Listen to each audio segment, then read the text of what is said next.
2000년이 넘어가면서 대한민국에는 다문화 가족들이 많이 생기게 됐습니다. 여러분, 다문화가 뭔지 아시죠? 국제 결혼을 통해서 배우자의 한 명은 한국 사람이고 또 다른 한 배우자는 이제 다른 나라의 국적을 가진 사람들이 있다라는 것이에요. 이 국제 결혼이 많아지면서 농촌의 부족한 일손들이 채워지게 되었고, 또 한국이 이제 그 남아 선호 사상으로 인해서 성비가 맞지 않았는데 이제 그런 문제들이 이제 해결이 된 것입니다.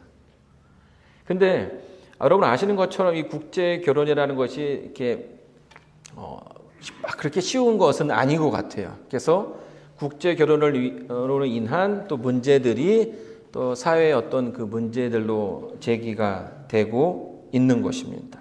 이제 그러면서 오해가 생기기도 하고 또 편견을 갖기도 합니다.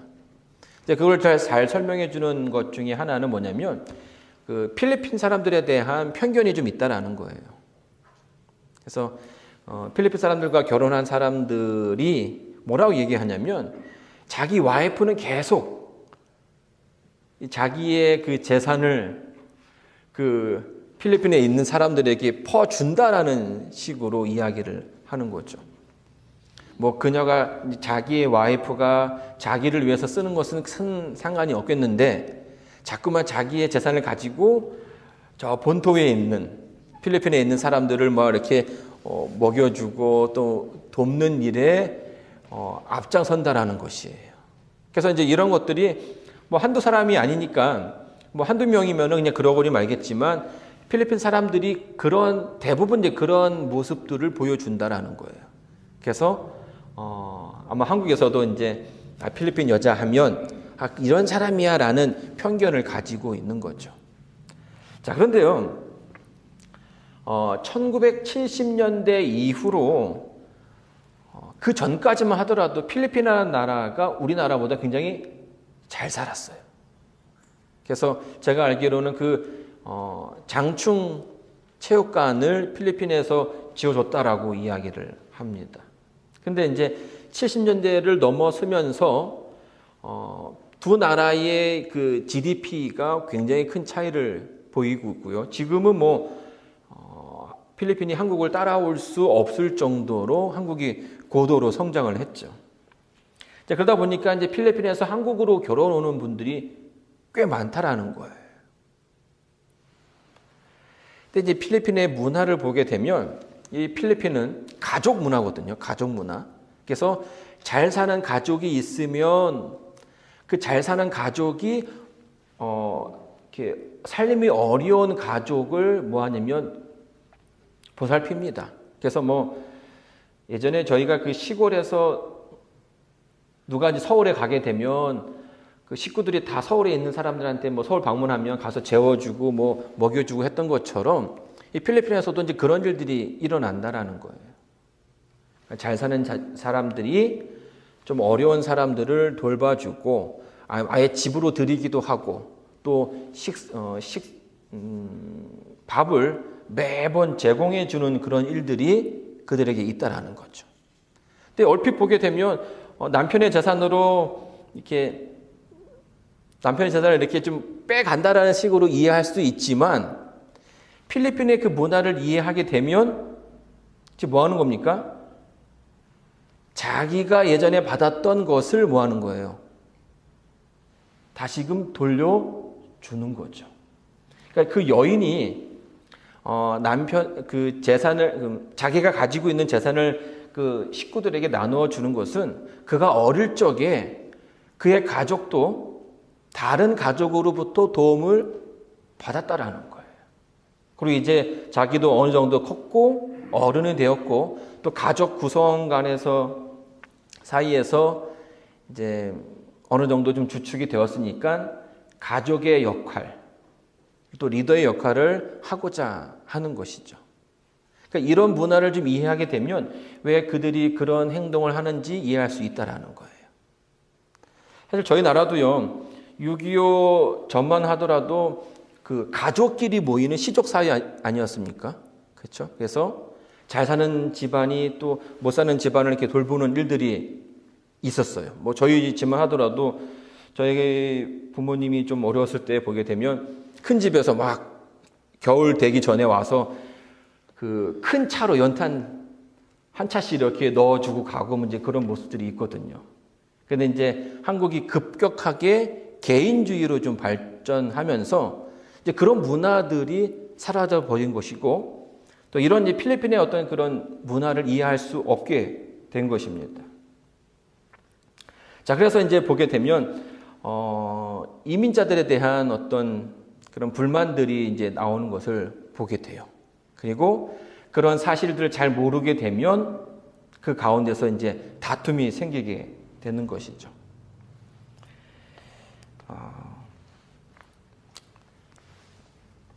여러분, 같은 나라, 그러니까 다른 문화를 가지고 있기 때문에 그 문화를 이해하기 전까지는 계속 오해가 생길 수 있고 다툼이 생길 수 있는 것이. 그런데 이게 참 어려운 것이 뭐냐면 같은 문화를 가지고 있는 사람끼리 결혼해도 힘들다라는 거예요. 왜냐하면 서로 다른 사람이 한 20몇 년을 다른 문화에서 살아오다가 이제 한 가정이 됐는데 그 서로 사랑한다고 해서 그것이 다 해결되어지는 않다라는 거죠. 그래서 서로 알아가는 관계 가운데 뭐가 있습니까? 분쟁이 있을 수 있고 다툼이 있을 수 있다라는 거예요. 자, 그렇다면 여러분, 이 교회 안에도 다툼이 있습니까? 다툼이 있다라는 거예요. 다툼이 없어야 한다라는 그 생각은 어쩌면 잘못된 생각일 수 있다라는 거예요. 사도 바울이 이 로마서를 쓰면서 로마서의 그 편지를 받는 로마 교회도 그러한 다툼이 있었고 분쟁이 있었습니다. 특별히 로마서 14장에서는 두 가지를 이야기해 주고 있습니다. 두 가지. 자, 우리가 이제 그 내용이 무엇인지 이렇게 보기 전에 먼저 로마 교회가 어떠한 배경을 가지고 있는지를 이해하면 그 분쟁에 대해서 좀 더 쉽게 이해할 거라고 생각이 됩니다. 여러분 아시는 것처럼 로마서는 사도 바울이 로마 교회를 한 번도 방문한 적이 없어요. 한 번도 가지 않은, 보통은 자기가 세웠던 교회를 떠나서 또 그 교회에 문제가 있으면 그 문제를 해결하는 식으로 편지를 보내는 것이 이제 사도 바울의 사역이었는데, 로마 같은 경우에는 한 번도 방문하지 않은 그런 교회였습니다. 자, 그런데 이 로마의 교회가 생겨진 이유는 이렇게 유대를 떠나서 이제 이민자들, 한국인들이 미국에 정착했던 것처럼 유대인들이 이주하고 해서 로마까지 이르게 된 것이에요. 자, 그래서 이제 그렇게 로마의 교회가 세워졌는데, 거기에는 유대인들이 있었을 것이고, 또 유대인이 아닌 이방인들도 존재했다라는 겁니다. 이 두 부류의 사람들이 서로 잘 이렇게 조화되고 또 이렇게 화합됐으면 좋았는데, 그렇지 않았다라는 거예요. 자, 근데 왜 그러냐면은, AD 49년에 보게 되면 글라우디오라는 황제가 유대인들을 로마에서 추방하는 명령을 내리게 됩니다. 추방. 그러니까 지금 우리의 로마에 있는 모든 유대인들은 다 나가시오라고 한 거죠. 근데 이때에 여러분 그 고린도전서에 나오는 사도 바울의 친구이자 함께 그 장막을 만드는 일을 했던 아글라와 브리스길라 부부가 그 당시 로마에서부터 추방을 받게 된 거예요. 그리고 추방받아서 고린도 교회에 이르게 되었고, 그때에 사도 바울이 그 두 사람을 만나게 된 거죠. 그리고 이 추방령이 6년, 7년 후에는 다시 해제가 됩니다. 그래서 이 브리스길라와 아굴라가 다시 로마로 들어가죠. 그래서 로마서 16장 3절을 보게 되면 사도 바울이 그 교회에 가지는 않았지만 그 교회에 이 아글라와 브리스길라가 있다라는 것을 알게 되었어요. 자, 그러니까 로마 유대인들이 한번 나갔다가 다시 들어가게 된 거예요. 자, 그러면 이 로마서를 이해하는 데 큰 도움이 됩니다. 왜냐하면 당시에 그 로마의 공동체는 10명이 모이면 회당을 구성을 하게 됩니다. 그래서 매일 안식일마다 그들이 모여서 예배를 드리죠. 근데 그 유대인 가운데는 하나님을 믿는 유대인이 있었고 믿지 않는 유대인이 존재했죠. 근데 보통은 이제 그리스도인 유대인들은 이 정부에 대해서 크게 불만을 갖지 않는데, 유대인들이 본토에 있는 유대인들은, 메시아를 믿지 않는 유대인들은 로마로부터 그렇게 자꾸 반역을 하고 반정부적인 그런 행태를 보이니까 유대인들을 이렇게 한꺼번에 다 이렇게 나가라고 얘기한 겁니다. 거기에는 메시아를 믿는 유대인도 있었고 메시아를 믿지 않는 유대인들이 있었다라는 거예요. 근데 교회가 이제 구성되어서 이제 잘 되고 있는데, 대부분 메시아를 믿는 유대인들이 교회의 어떤 그 중추적인 역할을 했었겠죠. 근데 황제의 그 추방령에 따라서 그 유대인들이 다 이렇게 추방되니까 이 교회의 구성원들이 바뀌게 되는 겁니다. 서로 같이 있던 유대인들과 이방인들이 예배를 드렸는데, 유대인들이 빠지니까 이제 이방인들 중심으로, 헬라파 그리스도인들을 중심으로 교회가 꾸려지게 된 거예요. 그리고 그렇게 6년을 흘러가게 됐겠죠. 근데 이제 황제의 그 추방령이 해제가 되면서 다시 그 유대인들이 로마로 들어오게 돼요. 근데 이제 어떤 문제가 생기게 되겠습니까? 기존에 또 잘 있던 사람들이 또 다시 유대인들이 들어오게 됨으로써 예전에 그 위치에 올라가고자 하는 그런 모습들이 보이게 된 거예요. 근데 이제 그것이 뭐 내가 저 자리에 저 자리를 가져야겠다라고 하는 것이 아니라 서로 다른 그런 불만들을 가지고선 위해서 서로를 비난하는 그런 모습들이 교회 안에 생기게 됐다라는 것이. 그리고 이런 이 갈등이 로마 교회에 있었다라는 거죠. 그래서 상대방에 있는 사람들이 뭐 이단이거나 또 하나님 말씀을 또 충실히 믿지 않는다, 뭐 이런 식으로 비난을 하기 시작했다라는 거예요. 자, 우리 로마서 14장 1절로 4절 말씀을 한번 읽어보도록 하겠습니다. 자, 읽겠습니다. 믿음이 연약한 자를 너희가 받되 그의 의심하는 바를 비판하지 말라. 어떤 사람은 모든 것을 먹을 만한 믿음이 있고 연약한 자는 채소를 먹느니라.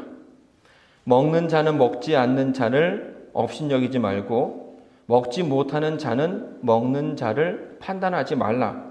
이는 하나님이 저를 받으셨음이니라. 남의 하인을 판단하는 너는 누구뇨? 그 섰는 것이나 넘어지는 것이 제 주인에게 있음에 저가 세움을 받으리니 이는 저를 세우시는 권능이 주께 있음이니라. 자, 첫 번째 문제는 뭐였냐면 바로 이제 먹는 것에 관한 문제였습니다. 여러분, 이제 기본적으로 유대인들은 뭘 가지고 있냐면 선민의식을 가지고 있어요. 우리가 하나님의 택하신 민족이다라는 거죠. 그래서 그리스도를 메시아로 받아들이는 유대인조차도 어떤 그런 어떤 우월감을 좀 가지고 있는 것입니다. 그래서 이렇게 로마 교회의 새로운 신자들, 또 이방인들이 이렇게 교회로 들어오게 되면 그들에게 뭘 주문하냐면 너희도 우리와 같은 유대인으로서의 그 삶을 살아야 된다라고 이야기를 하는 거예요. 우리처럼 살아야 된다라는 거죠. 그래서 이 유대에 속한 것들을 지켜야 한다라고 권하는 거예요. 그래서 그것이 안 되면 어떻게 합니까? 이방인들이 어떤 교회의 표준을 떨어뜨린다라고 비난한다라는 거죠. 반면에 이 비유대교 그리스도인들은 참된 그리스도인이라면 어떤 외형적인 그 형식을 벗어나서 하나님 믿음으로써, 예수님을 믿음으로써 구원받을 수 있다라고 이제 이야기를 하는 것입니다. 자, 그렇다면 그 유대인들이 강조하는 너희들이 우리처럼 돼야 한다는 것 중에 하나가 뭐냐면 바로 이제 음식에 관한 것이었어요. 사실 이 문제는 이제 그 당시 유대인들이 있는 교회의 곳곳에서 있는 문제이기도 합니다. 또 제사 제도가 성행했던 그 시대였기 때문에 그것에도 연관이 되어 있는 거죠. 근데 이제 음식물에 관한 그 금기는 당시에 굉장히 흔한 것이었어요.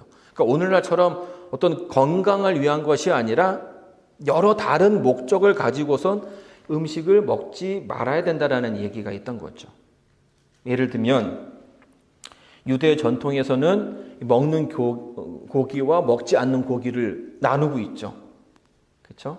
저희는 이제 돼지고기는 먹지 않고 소고기라든지 닭고기는 허락되어졌다라고 이야기를 하고 있고요. 또 당시에 어떤 그 영지주의의 어떤 그 영향을 받은 사람들은 죽은 살아있는 생명을 죽이는 것 자체를 금하는 이들이 있었습니다. 그래서 그런 이유에서 살아있는 고기를 먹지 않는 이들도 있었고요. 또 금욕을 원칙으로 하는 사람들은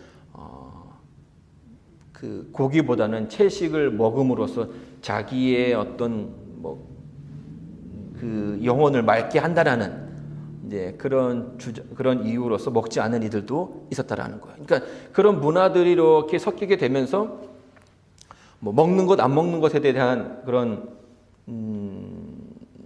그 구분이 되기 시작한 거죠. 그래서 여기 보게 되면 로마서 14장에서는 고기를 먹지 않는 사람을 뭐라고 여겼냐면 연약한 사람이라고 생각을 했습니다.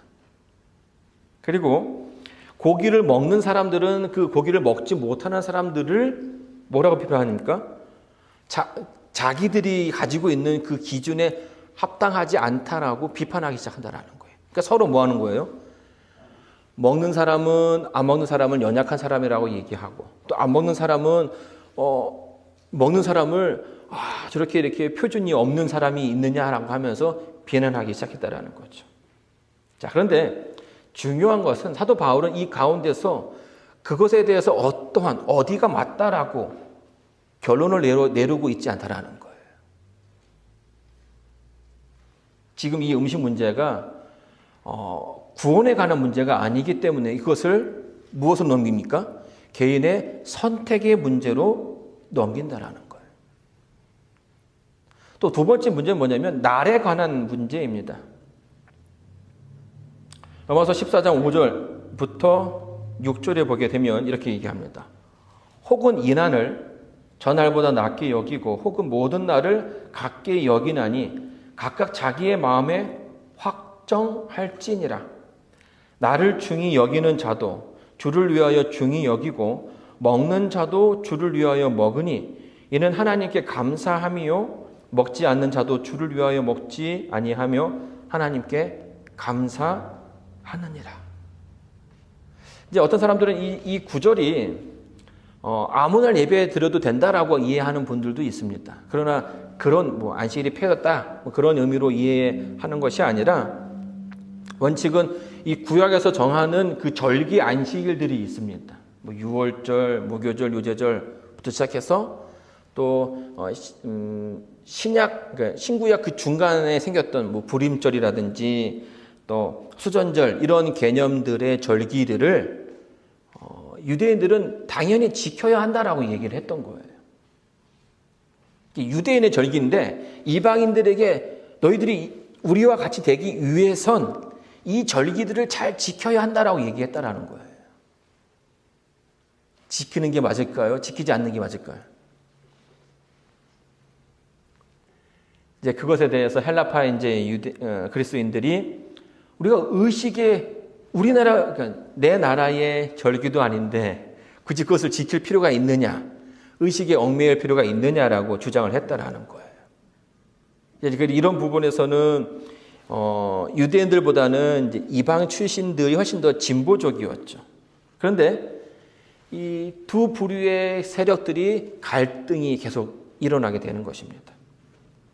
그래서 사도 바울은 이 부분에 대해서 이것이 어느 것이 맞다라고 이야기하는 것이 아니라 이것은 개인적인 선택의 문제라고 권면하고 있어요.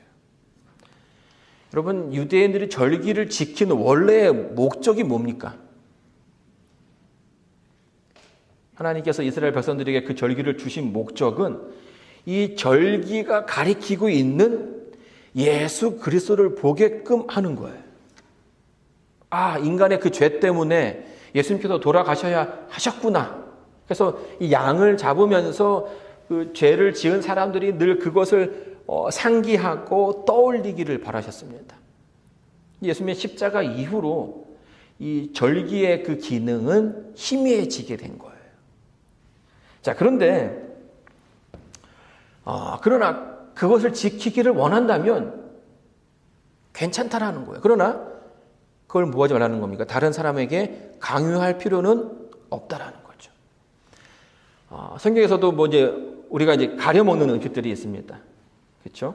근데 그것을 먹는 것, 먹지 않는 것, 이것에 대해서도 우리가 나의 그런 어떤 표준은 나의 신앙을 위해서 두라는 거예요.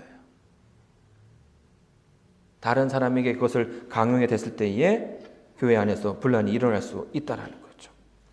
자, 그렇기 때문에 사도 바울은요, 이 성경을 로마서를 써 내려가면서 한편으로는 유대인과 이방인들 모두가 성서적인 성경 안에서 말하고 있는 목적을 이루기를 원했다는 거예요. 그들이 서로 다름을 주장하기보다는 그들이 하나이고 또 그리스도 안에서 한 형제임을 깨닫게 됨으로써 교회가 한 모습을 유지하기를 권면하고 있는 거죠. 그래서 여기 본문에 보게 되면 뭐라고 얘기합니까? 먹는 자도 주를 위하여 먹고 먹지 않는 자도 주를 위하여 먹지 않는다라는 표현을 쓰고 있는 거예요. 그러니까 둘 다 지금 목적은 뭐예요? 자기가 하는 그 행동 자체가 다 하나님을 위해서 한다라는 거예요. 같은 목적인데 약간 그 모습이 다르기 때문에 지금 뭐 하는 거예요? 서로 그 다름을 가지고 다툼이 있고 그 안에 분쟁이 있다라는 겁니다. 자, 이와 함께 사도 바울이 하나 더 이야기하는 것은 로마서 14장 8절로 10절입니다.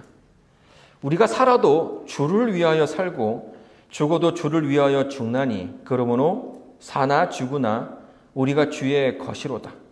이를 위하여 그리스도께서 죽으셨다가 다시 살으셨으니 곧 죽은 자와 산 자의 주가 되려 하심이니라. 내가 어찌하여 내 형제를 판단하느뇨? 어찌하여 내 형제를 업신 여기느뇨? 우리가 다 하나님의 심판대 앞에 서리라. 자, 여기 보게 되면요, 서로의 모습에 대해서 판단하고 하는 그런 모습을 사도 바울이 이렇게 권면하고 있는 것입니다. 유대인들이 이제 처음에는 그랬죠. 유대인들이 이방인들, 그러니까 메시아를 믿는 이방인들이 교회 왔을 때에 유대인처럼 되는 것을 바라고 또 그것을 이렇게 강하게 권면을 했습니다. 그것이 옳지 않다라는 거예요. 그런데 그런 형식에 얽매이지 않고 오직 믿음으로서 생활하고자 하는 그 헬라파 그리스도인들이 그들의 원칙으로는 맞지만 서로 다른 사람을 대하는 또 다른 사람들을 비판하는 그 모습이 하나님의 교회의 모습에 합당하지 않다라는 것이에요. 자기가 가진 것으로 교회를 나누는 일에 사용하지 말라는 거죠. 그리고 그것을 위해서 다른 사람을 너무 격하게 비판하지 말라는 것입니다. 여러분이 교회 안에도 서로의 의견의 차이가 있을 수 있어요. 성경은 아주 분명하게 그 두 부류 모두 다 누구를 위해서 일한다고 얘기합니까?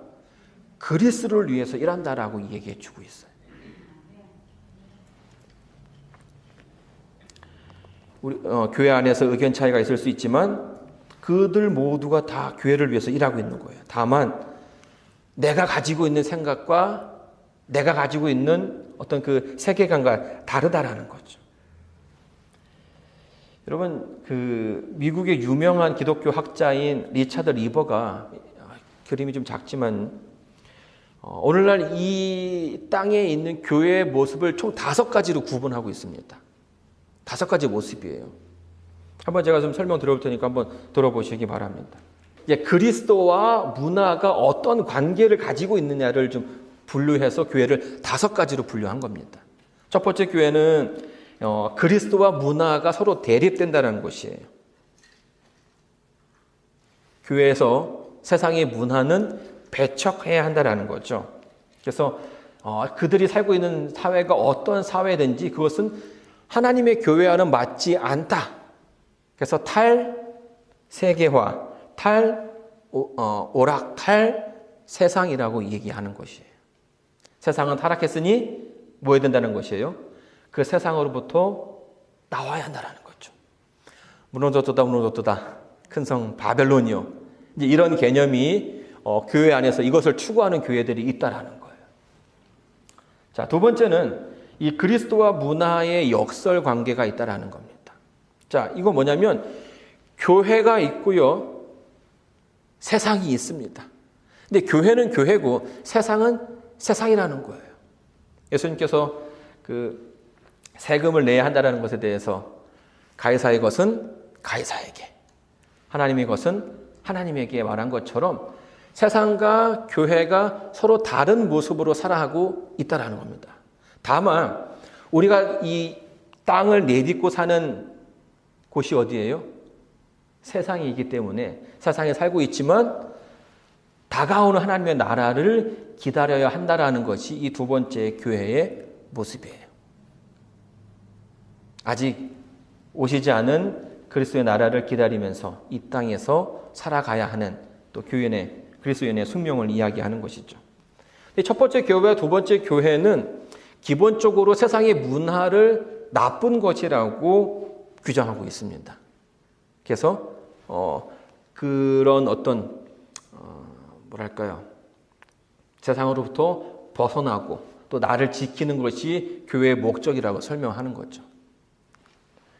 자, 세 번째 교회의 모습은 예수 그리스도를 문화의 변혁자로 소개하는 것이에요. 자, 이건 뭐냐면 하나님께서 이 세상을 만드셨죠. 네. 인간을 만드시고 이 세상을 만드셨습니다. 그러니까 어떤 그 문화적인 요소도 하나님께서 만드신 그 좋은 관계 가운데 있었다라는 거예요. 다만 인간이 죄를 짓고 난 다음부터 인간이 변한 것처럼 우리가 살고 있는 이 세상도 변해 갔다라는 거예요. 자, 그러나 인간이 그리스도의 그 피를 통해서 구원받을 수 있는 것처럼 이 세상도 그런 구원이 가능하다라는 거예요. 그래서 이 교회에서는 어떻게 합니까? 세상을 변화시키기 위한 그런 노력들이 활발하게 일어나고 있어요. 자, 네 번째 교회의 모습입니다. 네 번째는 그리스도가 문화의 위에 있다라는 거예요. 문화보다 위에 있다라는 거죠. 교회도 맞고 문화도 맞다. 그래서 이 문화를 자세히 살펴보게 되면 그 문화 가운데 하나님을 알 만한 것들이 있다라는 생각을 가지고 있어요.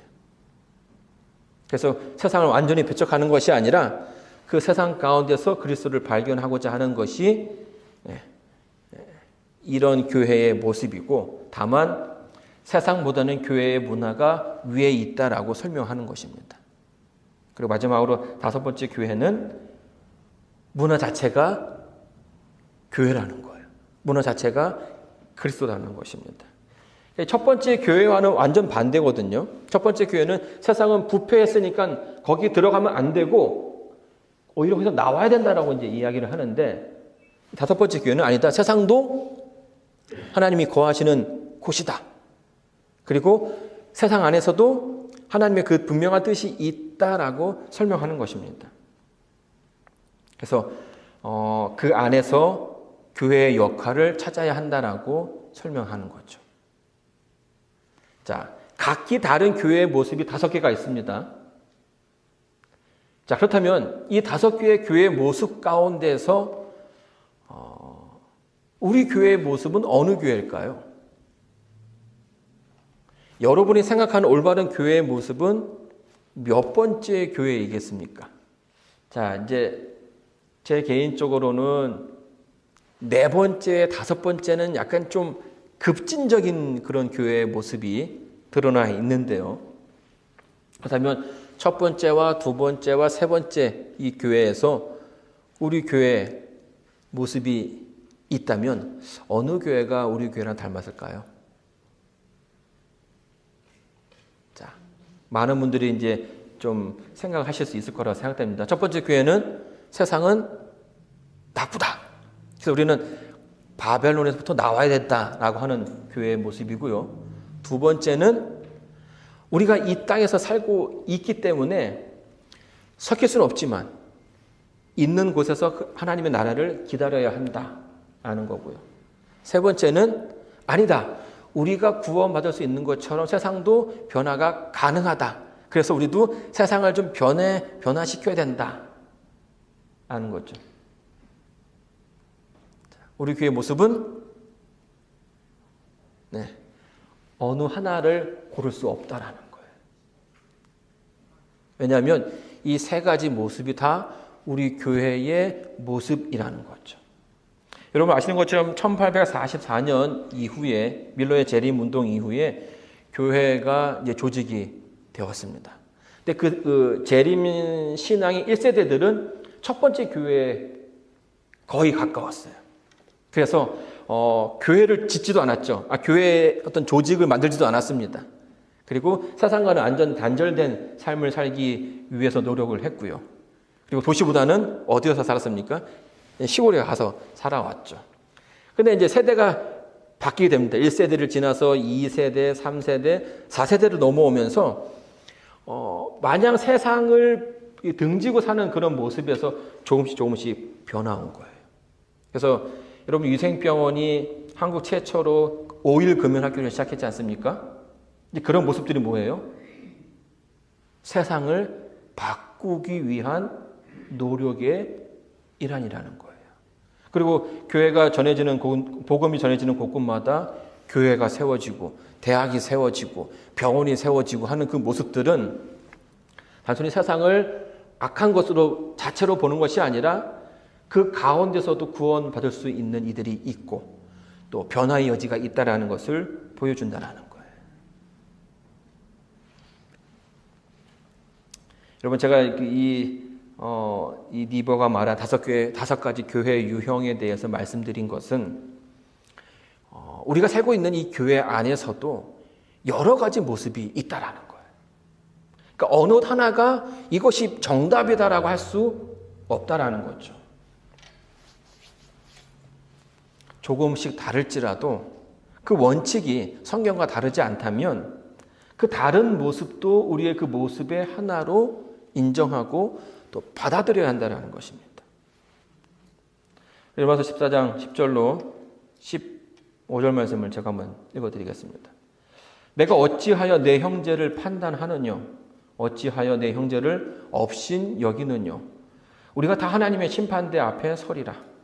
기록되었을 때 주께서 가라사대 내가 살았노니 모든 무릎이 내게 꿇을 것이요 모든 혀가 하나님께 자백하리라 하였느니라. 이러므로 우리 각인이 자기 일을 하나님께 짓고 하리라. 그런즉 우리가 다시는 서로 판단하지 말고 도리어 부딪힐 것이나 거칠 것으로 형제 앞에 두지 아니할 것을 주의하라.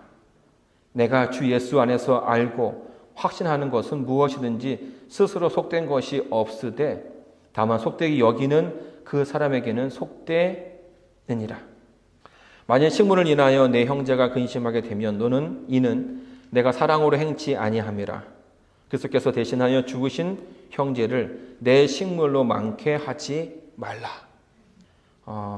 여러분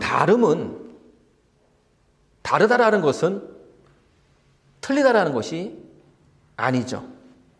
근데 이제 한국인들이 이제 이런 부분에서 좀 많이 약해요. 왜냐하면 항상 그 어떤 기관이라든지 공동체에 속해야 한다라고 배워왔어요. 그리고 그것과 좀 다르면 안 된다라고 이제 배워오지 않았습니까? 우리 스스로도 한민족 하면서 우리는 하나라는 것을 굉장히 강조했지 않습니까? 그러다 보니까 다른 민족이 들어왔을 때에 이게 이제 문제가 되기 시작하는 거예요.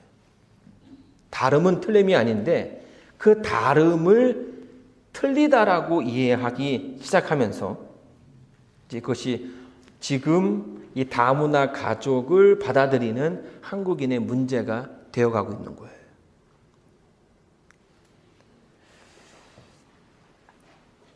바울이 이렇게 얘기합니다. 남의 하인을 판단하는 내가 누구뇨? 그 섰는 것이나 넘어지는 것이 제 주인에게 있음에 저가 세움을 받으리니 이는 저를 세우시는 권능이 주께 있음이니라. 또 바울이요, 남의 하인을 비판하지 말라고 이야기합니다.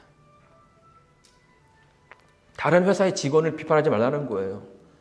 네 회사가 아니면 왜 굳이 가서 남의 회사의 직원을 이래라 저래라 뭐 잘못했다 잘했다 이렇게 할 필요가 없다라는 거죠. 그가 하나님에 속해 있다면 우리가 그를 함부로 비판하는 것은 우리가 굉장히 큰 실수를 하고 있다라고 사도 바울은 이야기해 주고 있는 것입니다.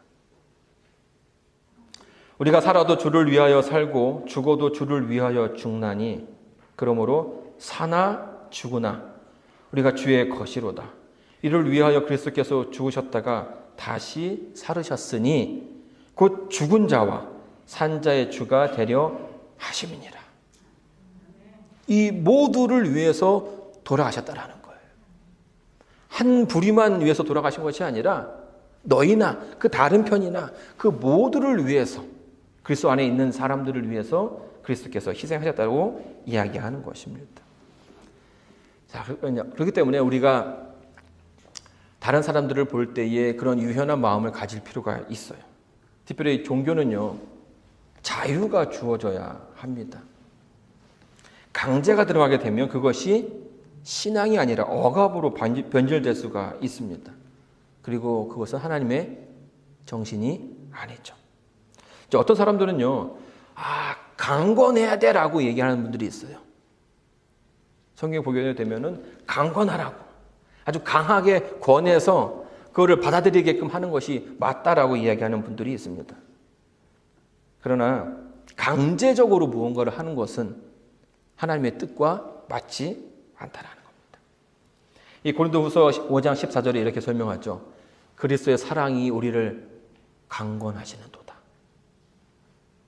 강하게 권한다라는 거예요. 그러니까 약간 좀 억지를 쓰기는 모습도 보일 수 있다는 거죠. 그러나 여기에서 놓치고 있는 하나는 뭐냐면 그 앞에 이 강권하라는 말을 설명하는 단어가 뭐예요? 사랑으로 하라는 거예요. 사랑으로. 그리스도의 사랑이 우리를 강권하는도다. 사랑이 우리를 강권한다라는 거예요. 여러분, 이 사랑이라는 단어를 우리가 잊어버려서는 안 되는 것입니다. 예수님의 십자가가 왜 세워졌습니까? 그냥 억지로 이렇게 하게끔 하는 거라면 예수님의 십자가는 세워질 필요가 없어요. 예수님께서 그 십자가에서도 그냥 당장 내려오실 수도 있었어요. 그러나 끝까지 그 자리를 지키시고 끝까지 자기의 그 생명이 다 없어지는 순간까지 그 자리를 지키신 이유는 뭐예요? 사랑하기 때문이라는 거예요. 사랑으로 내 백성을 구원하겠다라는 의지가 담겨져 있다는 것입니다. 하나님의 사랑을 드러내기 위해서 예수님은 끝까지 참으셨고요. 결국 십자가에서 당신의 생명을 내어놓으신 거예요. 만일 식물을 인하여 내 형제가 근신하게 되면 이는 내가 사랑으로 행치 아니함이라. 그리스도께서 대신하여 죽으신 형제를 내 식물로 많게 하지 말라. 사랑하는 성도 여러분, 계시록 그 1장과 3장에 보게 되면 7 교회가 등장합니다. 이 7 교회는 신약 시대의 그 각 시대를 상징하는 교회라고 저희가 배워왔죠. 근데 그 각 교회마다 장점이 있고 단점이 있습니다.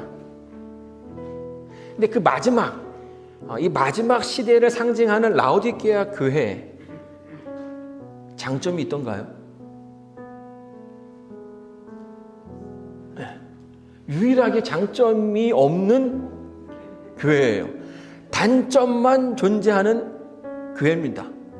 그런데 감사한 것은 예수님께서 그 교회를 뭐라고 불러주셨냐면 교회라고 불렀다는 거예요. 교회.